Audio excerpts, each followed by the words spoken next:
Les perspectives, celles pour le Hod el-Gharbi de la campagne agricole 2022-2023 qui a été lancée justement à partir de la Muqata'a de Tamshiket par le président de la République, la Muqata'a de Tamshiket qui se trouve dans cette wilaya. Et puis un don, celui d'1 million de doses de Sinopharm, un don de la Chine, qui a été réceptionné hier soir par le ministre de la Santé. Et puis un festival, celui des dates dans sa 8e édition, coup d'envoi hier soir à Tidjara sous la supervision du ministre de la Culture, de la Jeunesse, des Sports et des Relations avec le Parlement.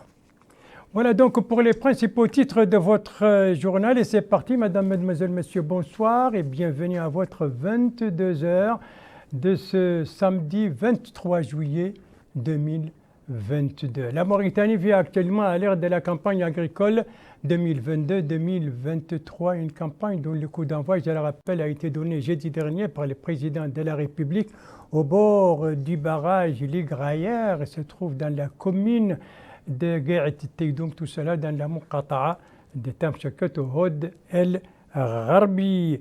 Le choix du lieu n'est pas dû au hasard, loin s'en faut. Le président de la République a voulu ainsi rappeler l'importance de la culture pluviale et lui redonner sa place centrale, traditionnelle dans la sécurité alimentaire. Et c'est un choix en tout cas qui a été bien accueilli par les populations locales compte tenu des perspectives qui s'ouvrent. Melika Nakli. De nouvelles perspectives prometteuses dans le domaine agricole s'ouvrent à la région de Afella. Les populations et les visiteurs se sont amassés pour exprimer leur joie quant à cette étape franchie grâce au barrage de Ligrayer, relevant de la commune de Guéret-Iteidouma de la Muqata'a de Tamshiket. Une stratégie qui vise à utiliser les eaux de pluie saisonnières qui tombent annuellement sur ces montagnes et dans ces oueds. Cette nouvelle approche a boosté le moral des habitants et leur ambition, qui, des décennies durant, se sont habitués à n'avoir qu'un peu de cette masse d'eau pluviale. Aujourd'hui, une nouvelle page est tournée pour les populations, avec la retenue de ce liquide précieux qui va pouvoir leur assurer de toute autre condition de vie, sociale, économique, particulièrement dans le domaine agricole.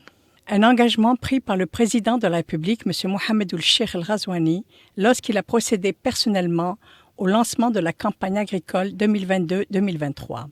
Le barrage Ligrayer, d'où a été lancée la campagne agricole, est considéré comme l'un des plus anciens barrages de la région. Il avait été mis en place dans les années 60. Seulement, certains facteurs, dont la sécheresse, l'enclavement, ont fait qu'il n'a pas été utilisé pendant les dernières décennies, avant qu'il ne soit réhabilité par la SNAT, la Société nationale d'aménagement agricole.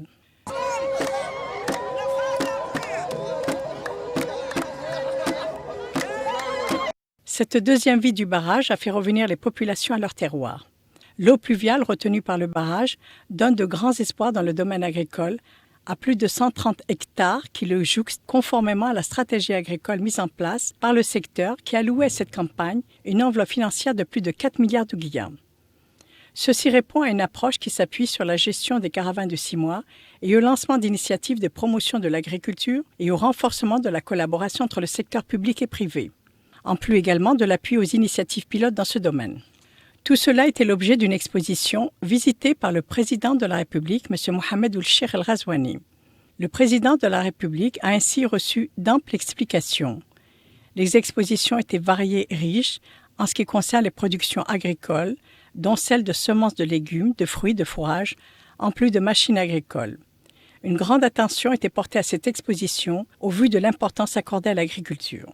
Non loin du site de l'exposition, le président de la République a pu voir un énorme cratère qui devrait collecter les eaux de pluie avant de pouvoir être utilisé pour l'agriculture et l'élevage, considérant que cette masse d'eau retenue devrait permettre d'avoir une plus grande production. À cet effet, la campagne agricole prévoit la construction et la réhabilitation de dizaines de barrages et de digues, particulièrement dans les zones ciblées, dont le barrage de Ligrayer. Les informations relatives à la réhabilitation de ce barrage avaient été données au président de la République lors de sa visite à l'ouvrage en question. C'est l'un des nombreux barrages de la Muqata'a de Tamshiket dans la wilaya de Hod el-Gharbi. Le discours du président de la République était clair en ce qui concerne l'autosuffisance alimentaire, qui n'est pas un choix, mais souligne-t-il, une question de souveraineté du pays. Le président de la République, d'ailleurs, pour mieux favoriser le retour des paysans dans les zones de production, bien, il a donné instruction au gouvernement de prendre en charge les frais des voyages, de Nouakchott vers n'importe quelle partie du pays, justement, pour participer à cette campagne agricole. Les images que vous venez de voir et que nous devons voir maintenant, eh bien, ce sont des images d'une réception. On les voit, voilà, une réception offerte hier soir par l'ambassadeur d'Égypte à l'occasion du 70e anniversaire de la Révolution du 23 juillet 1952, en présence d'une délégation gouvernementale conduite par le ministre des Affaires étrangères, de la coopération et des Mauritaniens de l'extérieur. Et c'était l'occasion pour les diplomates de souligner donc le saut qualitatif qu'ont fait les relations entre la Mauritanie et l'Égypte ces dernières années. Et c'est là à tous les niveaux, dans tous les domaines, a-t-il dit. La cérémonie donc. Et puis d'ailleurs, il a fait également une autre annonce, les préparatifs pour la tenue de la deuxième réunion de la grande commission mixte mauritano-égyptienne. Donc ces préparatifs sont encore, a dit les diplomates, à cette occasion. Voilà donc pour cet aspect diplomatique. Venons maintenant à la politique intérieure, avec 4 activités ce soir dans ce journal, 4 activités ministérielles, dont une à Nouakchott, 3 à l'intérieur du pays. Celle qui s'est déroulée à Nouakchott, eh bien, c'était hier soir, et elle concerne les ministres de l'Intérieur, une réception d'un nouveau don de vaccins de la Chine donc contre la Covid-19. On retrouve Mehdi Kanarli. La cérémonie de réception d'1 million de doses du vaccin anti-coronavirus Sinopharm, fourni par la République populaire de Chine, s'est déroulée hier à l'aéroport international de Nouakchott, Umtunsi. Dans une allocution qu'il a prononcée à cette occasion, le ministre a indiqué que ce lot de vaccins s'inscrit dans le cadre du partenariat fructueux entre les deux pays amis.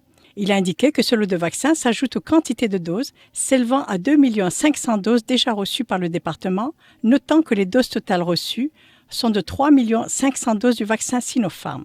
Le ministre de la Santé, M. Mourtal Ould-Dahi, a ajouté que la République populaire de Chine était le premier pays à fournir des vaccins à la Mauritanie au début de la découverte du vaccin antivirus, remerciant le gouvernement et le peuple chinois pour l'appui qu'ils n'ont cessé d'accorder à la Mauritanie durant cette période de pandémie.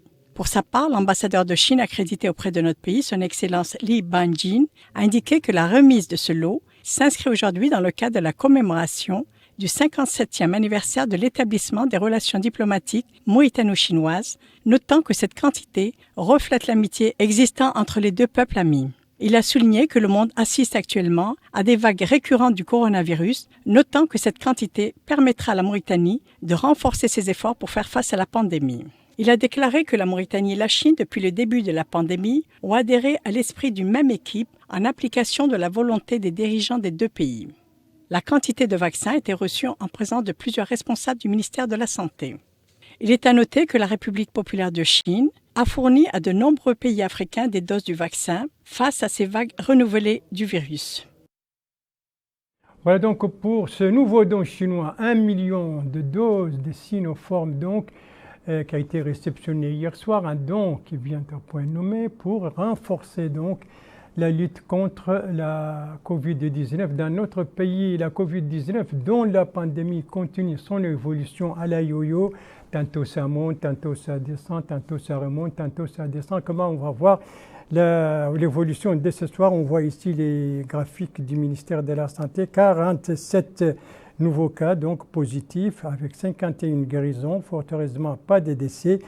Et les cas actifs sont au nombre de 1044. Et quand on fait le cumul depuis le début de la pandémie, eh bien on arrive au chiffre 62 280 cas positifs, dont 60 247 guérisons et malheureusement 989 décès. Ce sont des chiffres donnés par le bulletin quotidien du ministère de la Santé que vous voyez dans le graphique devant vous.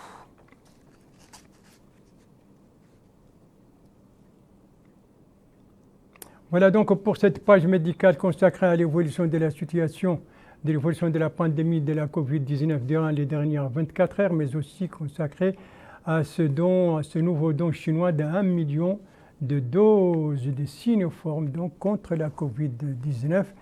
Et c'est un don qui a été réceptionné hier à l'aéroport international de Moutounchi de Nouakchott par le ministre de la Santé. C'était la première activité ministérielle dont je parlais tout à l'heure donc, dans ce journal. La deuxième, eh bien, elle se déroule à Diawel, au Gorgol. Et elle concerne la ministre de l'Emploi et de la Formation professionnelle. Elle était là-bas pour superviser la clôture de la deuxième édition du Festival de la culture et du développement qui porte le même nom que cette localité. Clôture, c'était hier soir. Précision avec notre correspondant permanent là-bas, Abdallah Soufi, compte rendu revue en français par Abdoulaye Demeba. Cette deuxième édition du Festival culturel pour le développement durable de la commune de Diawel a pour objectif la promotion de l'entrepreneuriat et le développement local. Il s'agit ainsi d'appuyer les initiatives locales pour l'essor de cette cité. En plus, le festival comporte aussi des activités culturelles dont une exposition artisanale, des coopératives féminines, des soirées culturelles et artistiques entre autres. Ce festival est l'œuvre des ressortissants de cette commune établie à l'étranger en collaboration avec la commune française de Noisy-le-Sec. Le département de l'emploi et de la formation professionnelle sera à vos côtés pour ensemble améliorer la qualité de la main-d'œuvre locale, gage de réussite de vos activités grâce à nos écoles de formation professionnelle présentes dans toutes les capitales régionales, notamment Kaïdi, dont les services, sans conteste, et je vous l'avoue, sont à améliorer, d'où ma présence à Kaïdi le 13 juin dernier.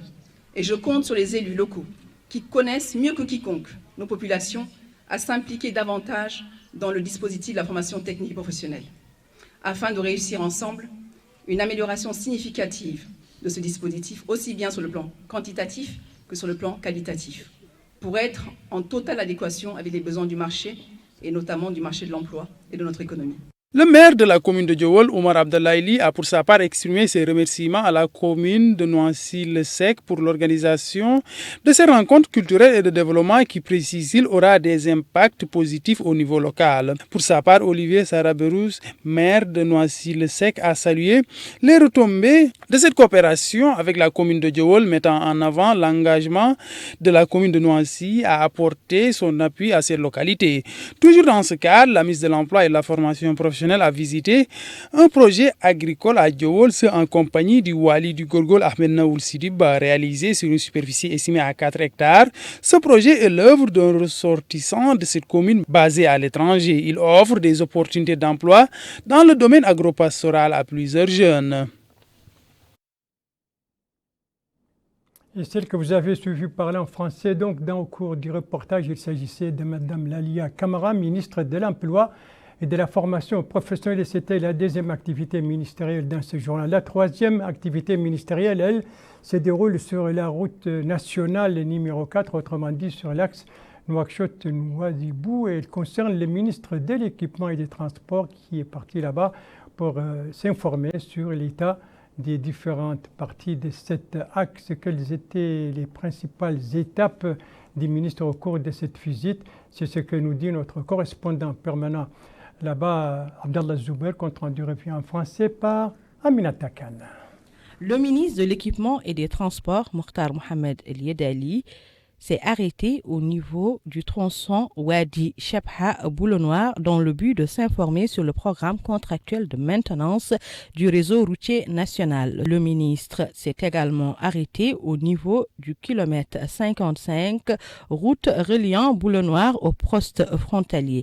Là également, la visite a comporté un tronçon routier menant au passage entre notre pays et certains pays limitrophes dans le but de renforcer le transfert des personnes et des marchandises inter-États. Le ministre a pris connaissance de l'état de ces axes routiers et donné des instructions fermes aux équipes techniques supervisant la maintenance des routes pour qu'elles accélèrent le rythme de travail. Au cours de la visite, le ministre était accompagné par les autorités administratives et sécuritaires et des cadres de son département.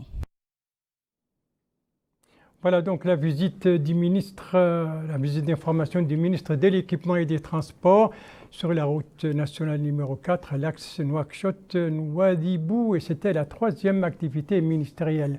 La quatrième activité ministérielle, elle avait pour cadre Tijikja, la capitale, du Tagan et il concernait les ministres de la Culture, de la Jeunesse, des Sports et des Relations avec le Parlement. Il était là-bas justement à l'occasion de la 8e édition du Festival des dates. C'est un compte-rendu de notre correspondant permanent, Charles Hamidi, compte-rendu revu en français par Melika Narli. C'est en présence d'un parterre impressionnant de personnalités et de citoyens que la ville de Tijikja abritait le lancement des activités de la 8e édition du Festival des dates, organisée annuellement par la commune de Tijikja. Cette manifestation est placée sous le haut patronage du président de la République, M. Mohamed Ould-Cheikh El-Ghazouani. La tenue de ce festival vise à promouvoir la culture et le développement local des dates dans toutes ses variétés. Le festival permet également de mettre en valeur les potentialités touristiques et culturelles de la ville. Le ministre de la Culture, de la Jeunesse, des Sports et des Relations avec le Parlement, M. Khattar Ould-Cheibani, a fait part de sa joie de superviser le lancement de cette 8e édition du Festival des dates à Tijikja, qui coïncide avec la saison de la Guetna qui constitue un fait marquant de la culture oasienne. Le ministre a mis en exergue l'intérêt que porte le président de la République à la culture et aux arts, énumérant les réalisations accomplies dans ce domaine, dont la création de l'Institut mauritanien des beaux-arts, la dynamisation du prix du président de la République des Beaux-Arts, les préparatifs du Festival de Tichit et l'organisation du Festival de la Vallée. Le ministre de la Culture, de la Jeunesse, des Sports et des Relations avec le Parlement a souligné que la ville de Tijikja est considérée comme étant une forteresse de l'histoire nationale qui renferme un immense réservoir du patrimoine culturel, matériel, immatériel, ce qui a permis son choix parmi les sites mauritaniens qui ont été répertoriés sur la liste du patrimoine mondial islamique, en même temps que les villes de Rachid, de Ksar el-Barka, de Djeol, Ksar Salama, Kombi Saleh, Yazougi, ainsi que d'autres sites de notre cher pays, sans oublier le classement de la Mahadra mauritanienne à ce patrimoine. Le ministre a également noté le classement des savoir-faire, des pratiques et des rituels associés aux palmiers dattiers sur la liste représentative de l'humanité à l'UNESCO et au patrimoine mondial islamique. Il a réaffirmé la volonté de l'État à restaurer l'ancien quartier de la ville de Tijikja, indiquant que les travaux de reconstruction de l'ancien quartier de la ville vont commencer prochainement. Le président de la région du Tagan, M. Zeidan Ould-Tfel Ould-Mhaïmid, a mis l'accent sur les potentialités touristiques de Tijikja et l'importance de ce festival pour la wilaya. Il a souligné l'importance du palmier dattier pour cette région, ce qui, dit-il, nous amène à demander des stratégies de développement local et de programmes du gouvernement spécifiques à cette région, mettant l'accent sur l'agriculture, le désenclavement et l'appui au tourisme. Le Conseil régional du Tagan a, dit-il, consacré une grande partie de son budget pour l'année 2021-2022 à l'agriculture et au désenclavement. M. Zeidan Ould-Tfel Ould-Mhaïmid a loué les efforts consentis par le président de la République pour la réalisation de l'autosuffisance alimentaire, ce qui traduit une nouvelle vision stratégique pour faire face à la situation actuelle que traverse le monde. Quant au maire de la commune de Tijikja, M. Mohamed Ould-Biha, il a indiqué que cette manifestation devenue annuelle est un événement de développement et de culture, remarquable, attendu avec impatience par les habitants de la ville et les visiteurs pour ce qu'il génère comme retombées économiques et de divertissement. Au programme varié de ce festival, dit-il, figurent des expositions de dates, d'artisanat traditionnel, de manuscrits, des visites de sites historiques et touristiques, en plus d'une caravane de santé.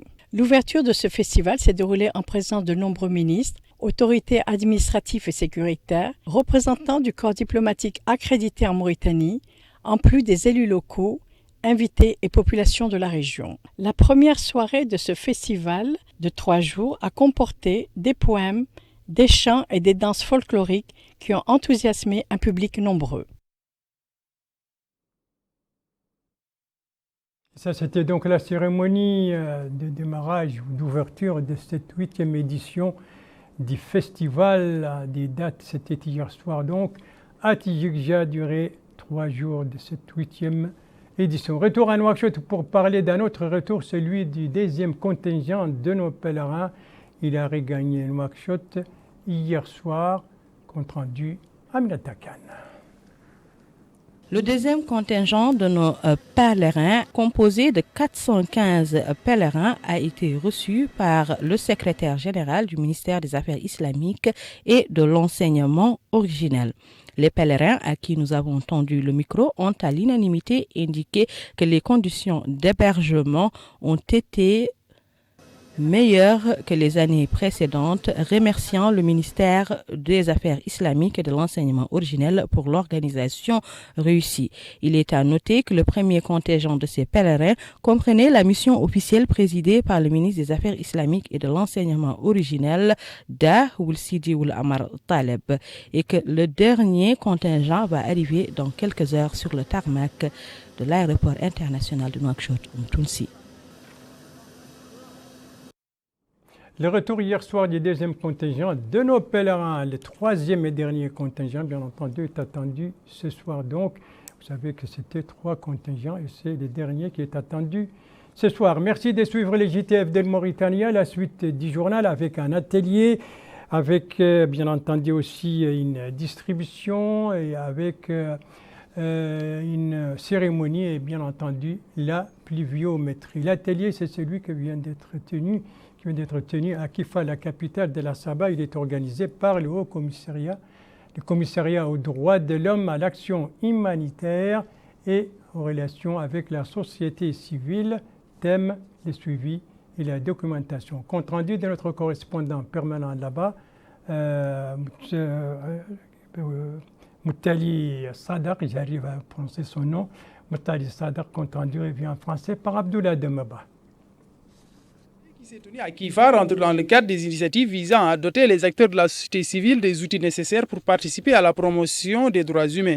Cette rencontre à laquelle prennent part les acteurs de la société civile a été marquée par des exposés se rapportant au champ d'intervention de la société civile, en plus des aspects concernant la législation nationale, particulièrement dans le cadre de la traite des personnes. Cette autorité locale a affirmé que cet atelier est organisé par le Commissariat aux droits de l'homme, à l'action humanitaire et aux relations avec la société civile en collaboration avec le Haut Commissariat des Nations Unies aux droits de l'homme.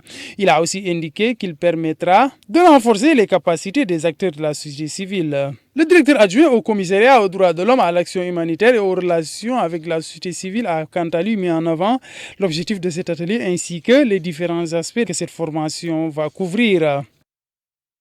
Voilà pour cet atelier donc organisé par le Commissariat aux droits de l'homme, à l'action humanitaire et aux relations avec la société civile. Un atelier qui vient de se tenir à Kifa, la capitale de la Saba. Nous quittons la Saba pour le nord du pays et précisément pour l'Adrar, pour parler notamment pour l'Attar, la capitale de l'Adrar, pour parler des activités donc de la Société nationale de distribution de poissons dans cette wilaya. Compte rendu de notre correspondante permanente Nevis Iskouna, compte rendu revu en français par Aminata Khan. À Attar, capitale de la wilaya de l'Adrar, le centre de distribution affilié à la Société nationale de distribution de poissons consent des efforts appréciables pour fournir le poisson à des prix subventionnés au profit des habitants de la Muqata'a, en particulier aux couches vulnérables de la société.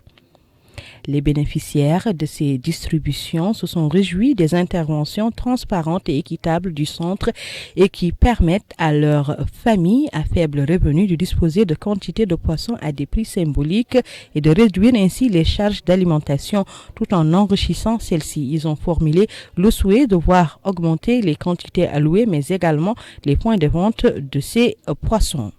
À notre micro, le responsable du centre a déclaré que le centre distribue tous les jours de la semaine 2,5 tonnes de poissons de grande quantité répartis en 3 types dont les prix varient entre 5,50 MRU et 700 le kilogramme. Ajoutant que ces distributions effectuées à travers le point de vente au niveau de la Muqata'a sont en mesure de contribuer à la lutte contre la malnutrition en raison de la richesse du poisson en protéines et qu'elles contribuent à l'ancrage de nouvelles habitudes alimentaires en introduisant un nouveau schéma alimentaire en milieu périurbain, urbain et rural. Ajoutons que la Société nationale de distribution du poisson s'emploie à travers ses activités à élever le niveau de vie des populations. La distribution de poissons à des prix subventionnés au niveau d'Attar, la capitale de l'Adrar. La cérémonie dont je vous parlais tout à l'heure, eh bien, elle se déroule dans notre capitale économique. Il s'agit d'une cérémonie de fin d'année scolaire, même si on est en juillet. C'est une cérémonie donc organisée là-bas par les autorités et la commune de Nouakchott. C'est un compte-rendu de notre correspondant permanent là-bas, Abdoudoud Sidina. Compte-rendu revient en français par Abdoulaye Demeba. Cette cérémonie de clôture de l'année scolaire 2021-2022 organisée par l'inspection départementale de l'enseignement fondamental vise à encourager et motiver les membres du corps enseignants et élèves qui se sont distingués au cours de cette année. Cette activité se tient avec l'appui de la municipalité de la ville de Dahlé-Nouadhibou. Le maire de la commune de Nouadhibou a mis en avant les bonnes dispositions de cette municipalité afin d'appuyer ce secteur. Il a aussi déclaré que la commune devrait intervenir davantage dans des secteurs importants que sont l'éducation, la santé et le développement économique. S'exprimant au nom du personnel pédagogique, ce dernier a félicité les élèves qui ont été primés, particulièrement les 3 premiers au niveau de chaque école. Il a aussi félicité les instituteurs pour leur dévouement. À la fin de cette cérémonie, 32 instituteurs ont été distingués pour leur contribution au cours de cette année scolaire. De même, 18 élèves qui se sont particulièrement illustrés au niveau communal ont aussi été primés au cours de ces rencontres. Une cérémonie de fin d'année scolaire 2021-2022, donc organisée à Nouadhibou, notre capitale économique, et les élèves et leurs familles peuvent profiter donc de cette saison de pluie qui s'annonce prometteuse, de la pluie un peu partout donc à travers les pays. C'est ainsi qu'il a plu dans 9 de nos 15 wilayas durant les dernières 24 heures. Il s'agit du Wad El Gharbi, de la Saba, du Gorgol, du Brakna, du Trarza, de l'Adrar, du Tagan et du Guidi Marha ainsi que du Tiris Zemour. 225 villes et localités de ces wilayas ont été arrosées durant les dernières 24 heures. La hauteur des pluies et de ces localités, eh bien, on va les suivre ensemble.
Voilà donc pour les pluies enregistrées durant les dernières 24 heures dans 225 villes et localités dans 9 de nos wilayas de l'intérieur du pays, aussi bien du sud, de l'est, du centre que du nord. Et c'est sur ces pluies que s'achève ce journal. Merci à vous, mesdames, mesdemoiselles, messieurs, de l'avoir suivi. Merci bien entendu aux équipes rédaction et techniques qui ont participé à sa conception. Je vous en rappelle les principales informations.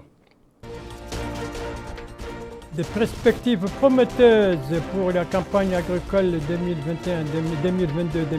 2021-2022-2023 lancée à partir du Haut d'El Arbi, précisément du camp Tchèque, des perspectives donc prometteuses pour cette wilaya notamment. Un nouveau don de vaccin Sinopharm, un nouveau don de la République populaire de Chine à notre pays, il a été réceptionné hier soir par le ministre de la Santé.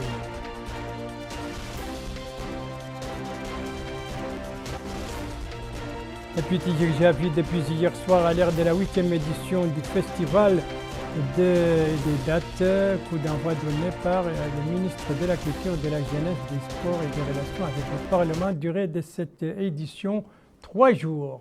Et puis je vous rappelle bien entendu la nécessité de se faire vacciner, de continuer à respecter les mesures préventives. Donc vaccination et mesures préventives, voilà l'arme la plus efficace pour se prémunir contre la Covid-19. Et ce sont des gestes très simples qui ne demandent pas beaucoup d'efforts, sinon la volonté de les réaliser. Pourtant, ce sont des gestes qui permettent de sauver des vies.